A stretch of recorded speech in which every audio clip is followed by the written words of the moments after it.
Hi there. Today is Sunday, October 10th, 2021, which means this is the week 40 Return to Creativity update with your hostess, Jennifer Vanderbeek of scrapsoflife.com. How are you doing?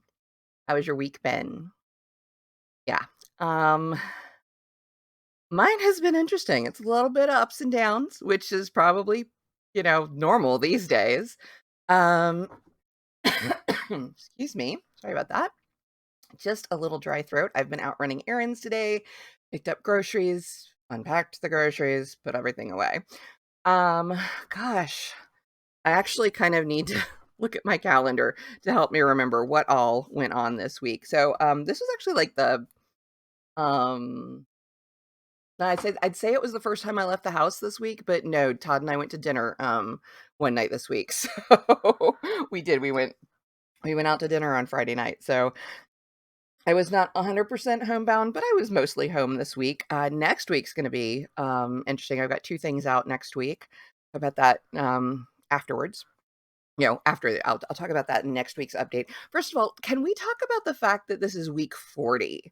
So, not only are we week 40 of 52 for the year, 40 weeks is the gestation of a human being.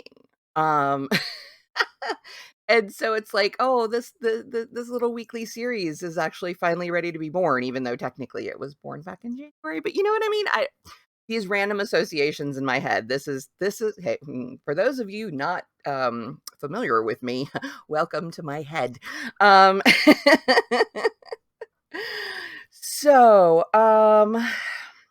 yeah, I've been doing 2 main things mostly this week, which was, I'd start my day with my Inktober drawing, which if you follow me on, TikTok, Twitch, Instagram, or Facebook, you will have seen probably most of them. I do post every video daily to TikTok. Um, Twitch, I will stream, on Tuesdays and Thursdays, maybe some other days. It depends on how I feel, and when I'm drawing. Um, but Facebook and Instagram sometimes get a little bit, I don't always get to post those. I get around to posting those on the same day, so sometimes I'll post those in batches. But you will have seen most of them. Um, I'm really happy with my choice to challenge myself to do portraits all month, and that's because, faces are hard, the expressions, the head tilts, the looking down, the looking up, all that stuff. Um, it's not something I've done a lot of for different face structures because I usually, when I did my webcomic and stuff, I had like certain shorthands for it and it worked, but I knew I could do better. And so I'm really feeling good. Now there's been a couple of days that I'm like, this was not my best work." But I showed up and I did it. And then there have been some that I'm like, "Wow, I really like this." So, it's very useful. I've already decided that maybe next year I might need to focus on hands because hands are even harder. As I found out with my first 2 reference models who had, their hands around their face, so were part of the drawing, and the hands just looked, oh, they looked stubby, and I just wasn't getting them. Although yesterday's post, the ninth for pressure, it's a woman like very angry, just "Ugh," and I'm actually kind of happy with how I managed to get her hands. So yeah, thought that was kind of cool. But anyway, watch me draw the next one, and I'll be like, so much for that. It's Trust the process. Trust the process. At any rate, so that was the main thing this week, as along with editing the manuscript for book 2. Now, I have gotten most of my beta reader feedback on book 1, and I've got the first 10,000 words with an editor right now. She's gonna look over a copy editor, and because I fortunately won those services, and I'm so grateful. Had a nice chat with her this week, earlier this week, and, um, I should have I should have the pages back, sometime next week, or wait, sometime this coming week. I'm getting my weeks confused. Am I stressing a little bit about trying to get book 1 out this month? Yeah, I am. In fact, Friday I woke up full on stressed to just ugh. But I mean, that's to be expected. This is like this really big it's a big step. And I want to do it right.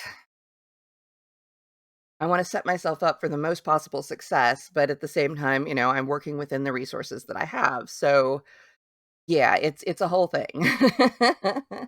But that same day on Friday, I actually got a goodie box from the one of the raffle prizes that I won at the Frightfully Cozy Book Fair, which was the online cozy mystery book fair that I attended a few weeks ago. Attended, logged on to. But it was so fun, and I thought I knew what it was. I was expecting just this little, little gift bag kind of thing. It was a whole box full of stuff, and I was just floored with how much stuff, and it really did brighten my day, and it arrived at just the right time. So yeah, that kinda helped perk me up. I can tell that I'm still a little anxious, but again, that's to be expected. Now, one of the things about editing this first of all, this first draft was 132 pages compared to the, 91 of book 1. Now, a chunk of it's gonna get cut because you see where this little posty flag is? Right here? The little star? Yeah. This goes through the first 11 chapters. And some of these chapters are a lot shorter than the ones in book 1, so I might be restructuring the chapters too. But of 132 pages, the first 45 of them were written in the wrong point of view. Yeah. Now, the first pass, I just, read through it and corrected, pronouns and stuff and cut a couple things. But I can tell,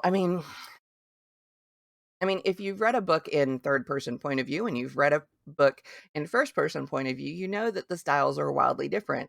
So it's not just a matter of changing pronouns. I have to basically rewrite the first 45 pages of this book, or, a good chunk of it.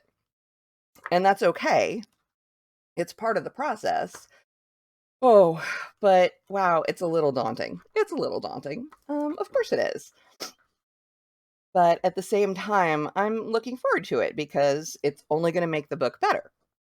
Um, yeah, so still got, haven't entered any of that yet, but got that to do.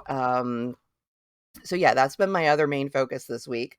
I did, oh, thank you. Um, my phone thought I was asking it for information.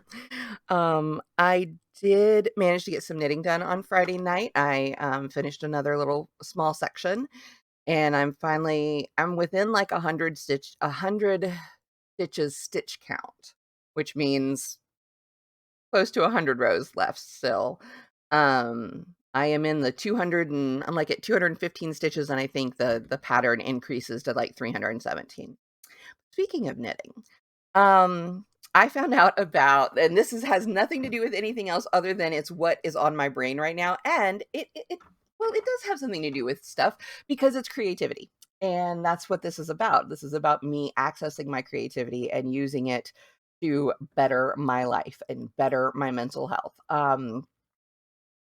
And it illustrates the ability my brain has to hyper focus on something, even at the potential detriment of other things. So while I'm working on finishing up book 1, getting book 1 ready to go and editing book 2, and so it's ready for beta readers soon. Oh, and writing a short story to include with, to give away to the newsletter subscribers when I get any. As like a reader magnet or a little thank you for signing up to the newsletter. Yeah, so just while I'm doing that, I found out about a Halloween party that's coming up here in town. It's hosted by one of the local restaurants, and they have an upstairs event space, and they're doing a costume contest on the 29th, and it's Harry Potter themed. And as soon as I saw that, I'm like, "Oh, that could be so much fun." Not that I have a Harry Potter costume or Todd or, but, we got a few weeks. We got, like, 3 no, we got, like, 2 weeks at this point. What? 29th, the 10th, 19 alright, 2.5 weeks. But anyway, um, can you guess? Can you just off the top of your head, can you guess who I would go as? If you said Hermione, yeah, that was too easy. I'm not going as Hermione. I'm actually going as one of the professors. That's the plan, at least. And somebody must be outside. There's Duncan. Duncan, quiet, please. Oh, calm down. Probably somebody walking outside on the sidewalk. At any rate, um, even though I admire Professor McGonagall to the utmost, that costume just makes me twitch just thinking about wearing the high neck and everything. And even though I am built more like Professor Sprout, I am actually going to go as Professor Trelawney, which I find I love how Emma Thompson played her. I love the concept of Sybil Trelawney as mostly a fake. I mean, she's not a good uh seer or psychic or divination, except for those odd times when she does possess and she's like she channels through a message. Um I just I think she's just so adorable, and her costume really is, if you look at it from a comfort standpoint, fairly comfortable. So I have been like going through my fabric stash and finding things online. I've got several things that have been ordered, like the right kind of wig, and I just went by like Goodwill today when I was running errands to see if I could find some little pieces, and I actually did. I found a very nice simple teacup um that I can have on hand for tea leaf readings. I think I'm gonna actually like use some tea leaves and then like kind of glue them inside, of course, um so they'll be set. And just yeah, so I'm having fun with that, but my brain wants to go all in. Now for me personally, if I'd had this idea 2 months before now, yeah, I would have probably knit the kind of the brown cardigan vest sweater dealie that she wears, in some scenes myself, knit or crocheted it. I, would have sewn everything from scratch, and I could still do it, but it would be at the expense of the books. And while the little magpie brain in my head and the little lizard brain and the little ADHD brain is going, "Yes, yes, yes, yes, yes, yes, do this," I know better. And I am focusing on manuscripts as much as possible. So yes, I am allowing myself the dopamine rushes of working on um the costume parts and kind of dreaming that up and imagining all that and pulling it all together. But I am not letting myself fall completely down the rabbit hole. I promise. I promise myself and I promise you. Um, so yeah, that's basically what I've been doing. Yesterday, I started on the Hands on Thomas County Community Service Day. Their main community service day is coming up in a couple of weeks. And I had signed up on their website to do Holidays for Heroes cards. So I was going through a bunch of the Christmas cards I'd made prior and pulling out any that did not have glitter. That was a specification. They could not have glitter. Um, and pulling those out and then decorating some more card blanks with a bunch of, Christmas stickers and stuff that I had that I will then draw in additional bits for that. So that I'm going to be working on mostly on the weekends. But yeah, so I'll be decorating some more cards for them. So I've got book club meetings coming up. So that'll be good. I'll get some face-to-face people time. I'm still enjoying the Twitch streams Tuesdays and Thursdays now because of the coming this coming week's book club is actually at 3 o'clock, and so I'll be streaming it from 12 to 2 if you want to try and catch that on this coming Tuesday. And then on Wednesday, I have actually volunteered to assist the muralist who's painting in the unvacant lot for PWAF, the Plantation Wildlife Arts Festival coming up. And yeah, so they had put out a call for assistance. And I'm like, yeah, I can do that. So Wednesday afternoon, I will be downtown at the unvacant lot helping. I'm not sure exactly what I'll be doing, but I'll be helping somehow to work on the mural down there. Hopefully, all I can say is I hope she doesn't ask me to get up on a ladder. I hope I can stay on the ground. That's about all I've got. Yeah, so yep, that's my update. In this coming week, oh, there goes Duncan. He's about to go bark at the neighbors, I think. In this coming week, be good to yourselves. Take care of yourselves. Find some way to be creative. Um, I don't think I'm alone in feeling stressed about things. I mean, stress is a part of our daily lives, and a certain amount of stress is good. It's motivational, it's necessary, but there's a lot of tension and stuff that just isn't. So, be good to yourselves if at all possible. Well, no, not if at all possible. Be good to yourselves one way or the other. Be good to those around you whenever possible. And I wish you the best. I wish you the best for the upcoming week. I hope you have good things come into your life. And if you're going through sucky times, because those happen and we just have to roll through it, I wish you grace and strength to get through them as necessary. All right, that's it for me. I will see you back here, same bat time, same bat channel. And until in between then and now, I'll see you around online. All right, bye-bye.